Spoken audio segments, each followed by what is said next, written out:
is the curve just up from the #1 stand. This is really tilling up nice. I'm trying to cut back in to these willows and huckleberries as much as I can. Try to get this stuff disced up and broken up. It's really doing a good job. That harrow is amazing. I've got to get one like that. My little one is just not, doesn't really cut it. Just single gang, just working, fighting against yourself. Just am able to reach back in here and get back under these bushes. And this right now is, good Lord, it's about 8 inches thick or deep as far as the cut sand goes. This is just sand. We're gonna have to fertilize the living shit out of this. But this goes all the way up and around the corner and down that way, so we'll put a stand right here on that little bend, tuck it back off the side, and I think this will grow. You know, it doesn't have a lot of canopy over it, so it's going to get some good sunlight, and it'll get dry, but we've got these ditches beside here that usually have standing water in them almost all the year, so there is moisture in here. But yeah, this is really nice. We'll let this kind of dry out and come back in with a tiller, grind all this stuff up. There's still a little bit of clods of sod in here, but really broke it up nice. Looks really good.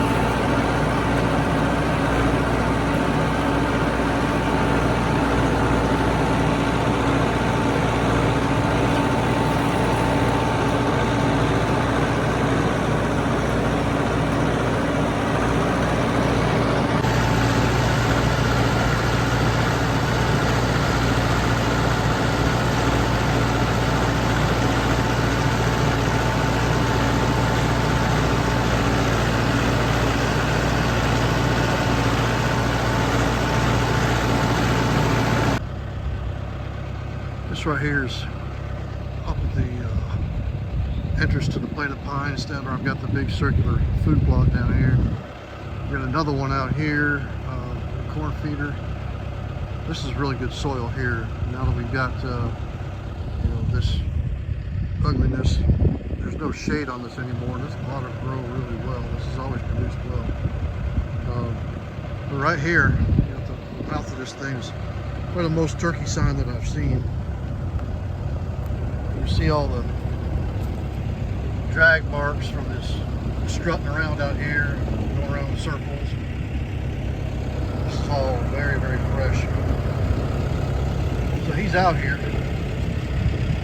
doing his thing. Probably going to come in. He may hunt here the first morning. Not quite exactly sure where I'll sit. Got some nice little berms right here. Provide some natural cover. Maybe I can get in, just get in behind that stuff and get a little chair set up. It's really good cover. Just need something something behind me to break up the silhouette. But, I'm going to go ahead and disc up this one right here first. Still pretty wet, but got to keep breaking it up. See if we can get down a little deeper, and this will be a really good food plot for us.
Today's the 23rd of March.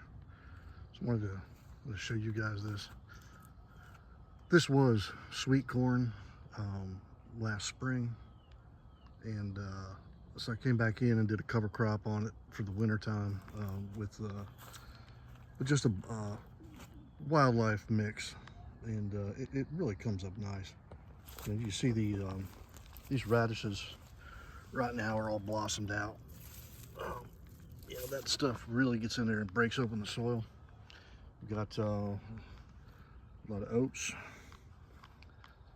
Looks like we got some wheat in here. It really looks good. And just, you know, this amount of legumes in here, putting nitrogen back into the soil, this is really what you know, soil management is about. And haven't touched this. We just put it in and let it go at the end of the season last year. It's absolutely beautiful right now. And so all that corn still standing. We've got a lot of corn. I see the deer down here are pulling it down, eating it. So you know, this is providing food. This is kind of the lean time of the year before everything kind of pops out. They really need this feed a lot, and I'll bring the deer in and keep them in. And so it's just a beautiful example of how it works.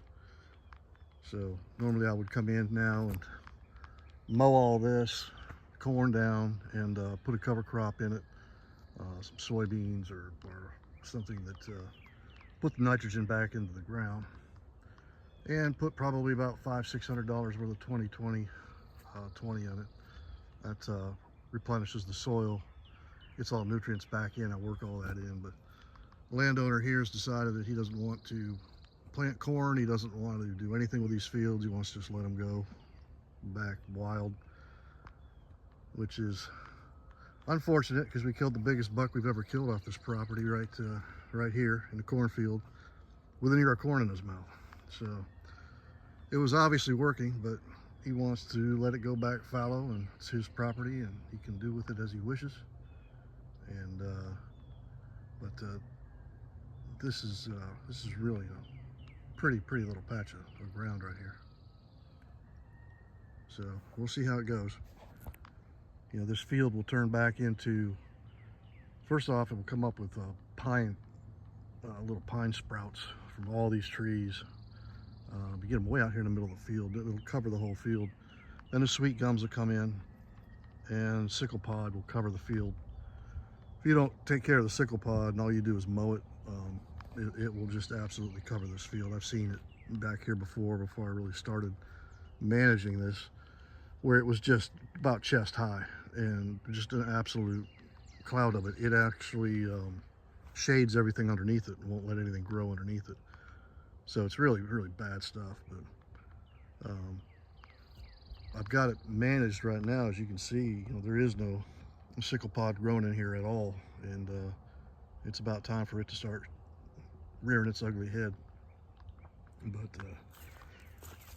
yeah, you see the deer. I mean, look at the grazing on that. They're eating the hang out of this stuff, and you can tell they're nipping through it, and it supports a big herd of deer. That's one of the reasons the bucks were in here this year, and it's just because of the food. Food brings the does bring the bucks, and a little pile of corn isn't going to bring a buck in. So at any rate, that's my tripod. I got to get up there and do a little bit of maintenance to that. But if I hunt down here this year, we'll be sitting here staring at a vacant field. And today's Sunday the 23rd. First I had to do today, come out here and replace these pins. That thing was they were so bad.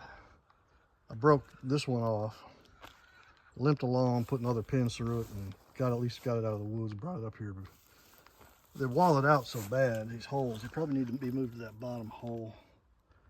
Would probably help, but I got a big heavy washer, grade 8 washer on the front and the back, so That should help spread out that force and keep that thing from wallering out so bad.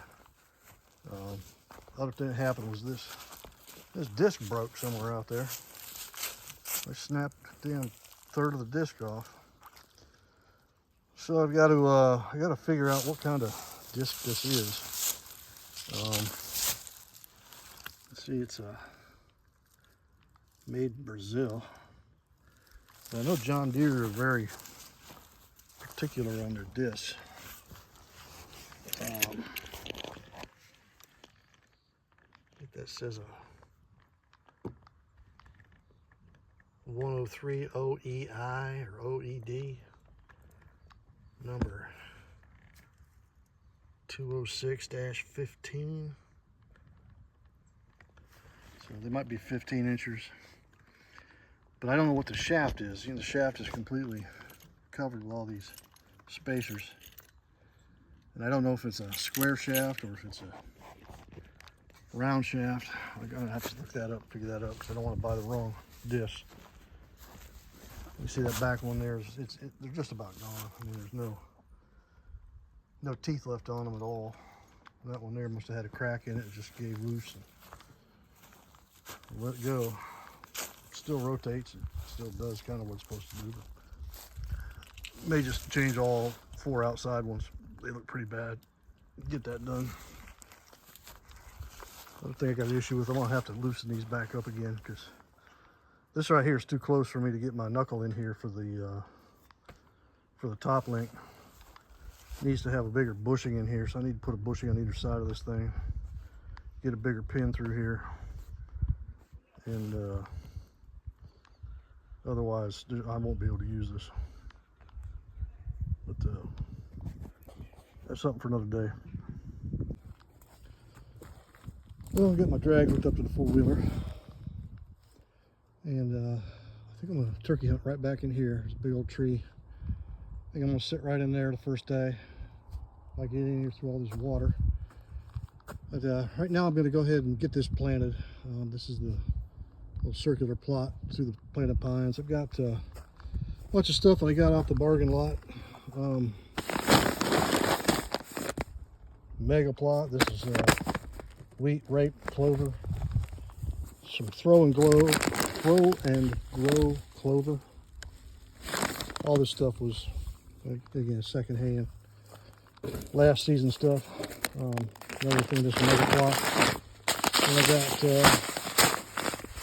4 3-pound bags of big tine turnips.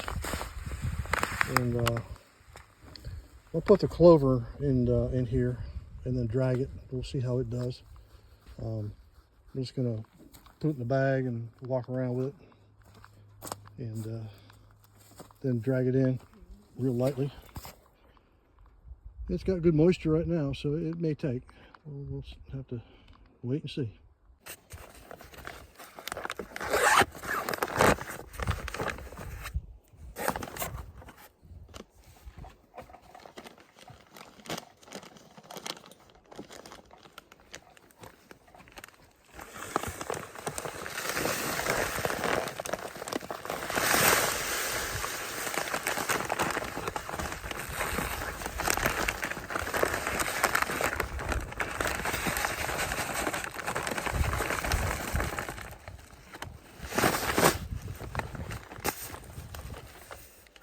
There's no bigger lie than throw and grow.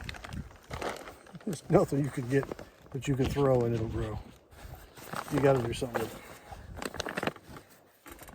So this stuff's got not a huge amount of clover.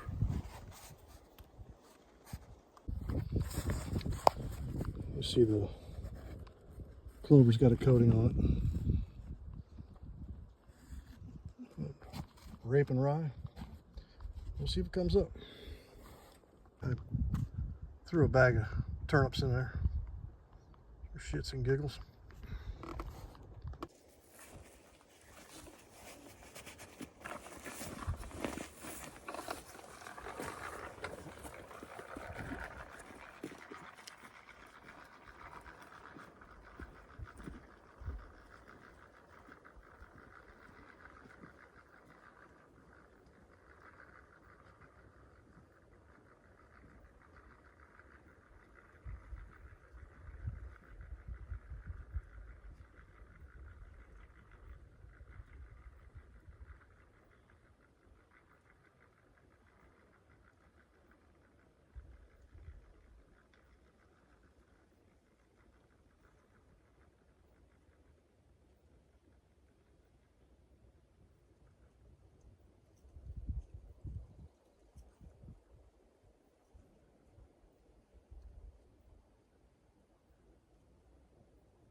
Then up this stand.